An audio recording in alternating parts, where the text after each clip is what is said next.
Hi and welcome back to the channel. I am Lucy Nanunji, a female health educator with the sexual and reproductive health. Welcome back. So today we're going to talk about, we're going to understand. I like this to feel like a conversation that you're having with your healthcare provider. And by the way, always feel free to reach out. I am so open. I'm not going to ask you for money. I will just walk this journey with you. I will refer you to the healthcare provider that you need, depending on what we are dealing with. If it is beyond my scope of knowledge, I am a medical clinic officer and a public health specialist. That said, let's talk about conceiving in our 30s and above. So, as a woman, you're born with all the eggs that you will ever have, and each month your ovary releases a certain amount of eggs. The younger you are, the more eggs it produces on a monthly basis. Now, these eggs grow and mature, and the most viable, like the one that grows out to be the biggest, is the one that is ovulated at the end of the month, and the others are absorbed by the body, and the body uses those nutrients just for you to survive. Then as we get older, let me say if you were like 15, your body was pushing out around 10 eggs. Now, like, let's create the analogy of having this bank with a deposit of all the eggs that you'll ever have. Now, each month, a number of eggs is produced. The younger you are, the more eggs you're going to push out every month. So as we get older, now, let me say if you are in your teens, you are pushing out 10. As you get like in your 20s, you push out maybe say like 8. As you get like the number of eggs will keep reducing. So the older we get, the less eggs we have and the less quality. Remember, you've been born with these eggs. So also like they go through the wear and tear that we go through. So now we want to talk about getting this egg fertilized or getting it nourished enough to be fertilized as we get older.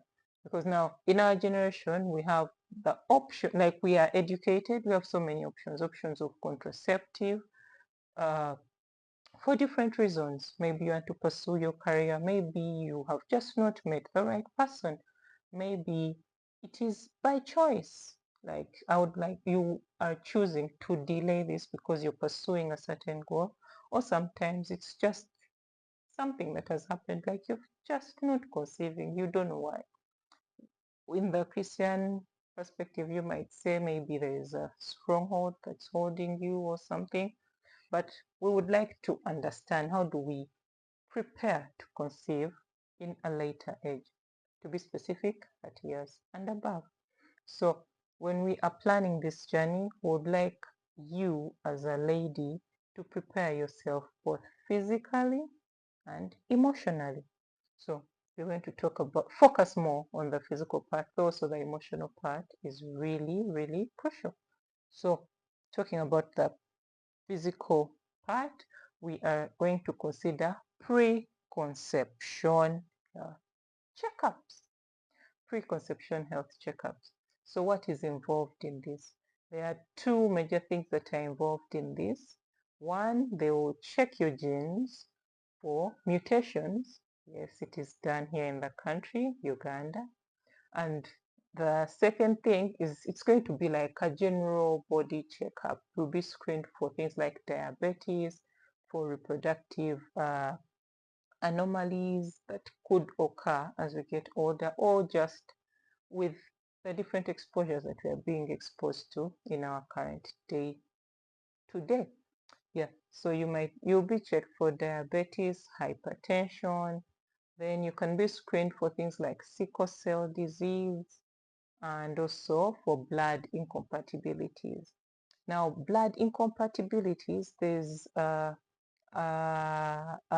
blood incompatibility where you can have your firstborn child and they are like, you can have them normally, then notice you are having recurring abortions, please go and check with your healthcare provider. It could be something to do with your blood, that your blood and the blood of your babies do not really mix. So there's an intervention that your healthcare provider can do. They'll give you an injection so that it rules that out and you can continue having your pregnancies consistently, properly.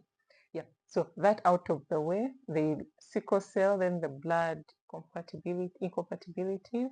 I think those are the two major ones. Others, your healthcare provider might discuss them with you, those that I've not mentioned here. So that's out of the way. The other thing we would want you to focus on is the preconception care. What is involved in preconception care is mainly taking your folic acid. Yes, we are taking, it is more beneficial to take your folic acid preconception than again into the conception. So preconception is really crucial because now remember we are dealing with our eggs that have gone through the wear and tear, and now they're okay. Maybe wear and tear is a bit rude. Sorry, that sounded rude. But okay, it is the fact anyway. So the eggs that have stayed with us through this through this hard life anyway, because whatever you go through, they are going through. And that's how they say that we pass down trauma, because you are with these eggs and they are going through everything that you're going through. Yeah, anyway, that away, pre folic acid. Folic acid helps with strengthening the neurotube, and we are predisposed to having more neurotube defects as we get older or as we conceive at a later age. So taking folic acid will help you to reduce chances of having a child with like things like cerebral palsy, hydrocephalus, spina bifida, just all these defects that you see in children, or children that are born with defects. Know that taking folic acid is going to reduce these chances, and best when taken preconceptionally. Yes. The other thing that you will be recommended to take, or that your healthcare provider is going to prescribe for you, they are prenatal vitamins. Now here we are looking at a vitamin or a supplement that has vitamin D, vitamin E, that has omega-3 fats, that has all these nutrients that as we continue to grow, that has calcium, that has magnesium, because when we get older, our body produces less estrogen, and estrogen is responsible for your body absorbing all these vitamins from all the food that you eat. So since it's being reduced and now you're getting, like you're planning to conceive, but now the baby is also going to deprive you of these minerals and vitamins. So it is best to prepare the body, like you pack up your cupboard with all these things, and now by the time the baby comes, you are good to go. You are preparing this baby to be as healthy as they can be. So now you've walked from the journey of wanting to conceive. Now we have gotten pregnant. What should we do? We continue with our folic acid and prenatal vitamins, and sometimes your healthcare provider is going to prescribe you, or they're going to put you on aspirin. Now, this is a deeper conversation to have with your healthcare provider, but it's good to break the barrier and let you know that you might be prescribed on aspirin. So do not be alarmed, but ask your healthcare provider to tell you more about this aspirin that is given in pregnancy. We have conceived in our 30s or in our 40s or even in our 50s, we are going to perpetually monitor for gestational diabetes and hypertension. So yes, sometimes you might be living normally without diabetes or hypertension, but once you get pregnant, you start noticing that you're having maybe recurrent, you're having recurrent candidiasis. Sometimes it's a symptom, or you're over urinating. Yes, when you're pregnant, you urinate, but this time you're over urinating, and like this is mostly noticeable at night. You're over waking up to urinate. You're so thirsty. Like no matter the amount of water you drink, you keep wanting more and more and more. That is still a telltale sign. Then things to do with hypertension, you notice you get dizzy, you notice you have perpetual headaches. Please and please, those are things that we continue to monitor for once we have conceived at this stage. Then we have finished monitoring all these things, our baby is growing well, or even if we are there, we are walking the journey like with the healthcare providers. It is good to discuss delivery options with your healthcare provider. Yes, we all desire to push, but it is knowledge. Okay, it is really wise to consider the option of C-section even when you are still pregnant and you have like your mind is focused on the spontaneous vaginal delivery.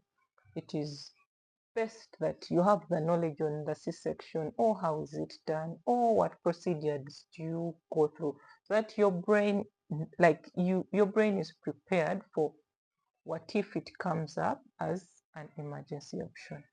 And one thing for us to consider is, yes, the healthcare sector at times does these things to make money, but better the healthcare sector to make money than you living with a child that has a defect for the rest of their lives.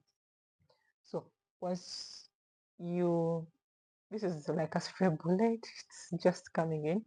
So if you are, let me say your healthcare provider has told you to go in for a C-section, but you are like you are refusing and you're persisting on delivering vaginally. At times, this baby has gotten tired, and the longer they take in the pelvis without getting enough enough oxygen supplied to their brains, they get birth asphyxia. Now, this is like one of the major causes of cerebral palsy. So you deliver your child, they have gone through this birth trauma, and they have gotten this defect on their brain, and you're going to live with them for the rest of their lives like that. Yet you could go in for the other option. So this is not to make us not advocate for ourselves when we see the healthcare provider doing something that is wrong, but at times it's better to go in for the intervention early enough so that we can preserve the life of the baby, so that the baby can live healthily.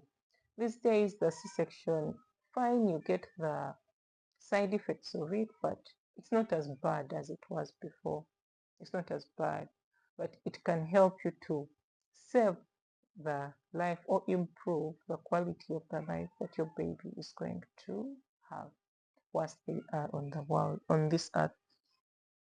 So, yeah, that is one delivery option. Again, while at the vaginal delivery, we are used to lying down, spine position, and we like that is what has been almost written on stone. But there are other delivery positions. There's like squatting, you can ask for a water bath. And once you advocate for yourself, your healthcare provider will have, most of the times they will not refuse unless they can't offer that option. And just be aware that sometimes when these people do not offer that option that you might be asking for, or if they're ignorant about it, they might get defensive and rubbish it. So it is better for you to be the wiser person and you're like, oh, okay, this person maybe is just ignorant about the option that I'm bringing on board. Let me try to educate them or try to talk to another person or another place where we can offer the delivery option that you are opting for. So while we talk about the squatting or the knee or the hydrobath, because these are delivery options that are assisted by gravity. So gravity is helping you to push with the contraction. Unlike when you are lying down, like there's nothing that is helping you push apart from to your energy and the contraction to push out the baby. Lastly, I would like us to talk about the postpartum health. Postpartum health, We talk about things like postpartum depression. We talk about things like breast milk. Uh, it's not that everyone is going to have the same amount of breast milk. In some people, it might be little, some people, it might be a lot, some people, it might totally disappear. And it is good for you to know as a mother who's preparing to conceive that sometimes the milk might just fail to come and you might have to raise your child on cow milk or baby formula. It is normal, so extend grace to yourself and know that it is something that has happened, but baby is here. Baby has to be fed and nurtured so that they can grow well. So now you have to look on the market for the best brand of formula or cow milk or whichever option that you might choose to go with. Oh, there's also goat milk, whichever option that you might choose to go with. The last thing that I would like to bring to our attention is postpartum depression. It affects many of us as women. So it is good to have people around you to help you. Ask for as much help as possible and extend grace to yourself. Rest as much as possible. If you are one who is to go back to work after, get help and trust your mom instinct about the help that you get. That said, ask any questions that could have come about in the comment section, or you can reach out to me. Or you can reach out. I will be glad to help. That, yeah, I'll be glad to help. Love you. Bye.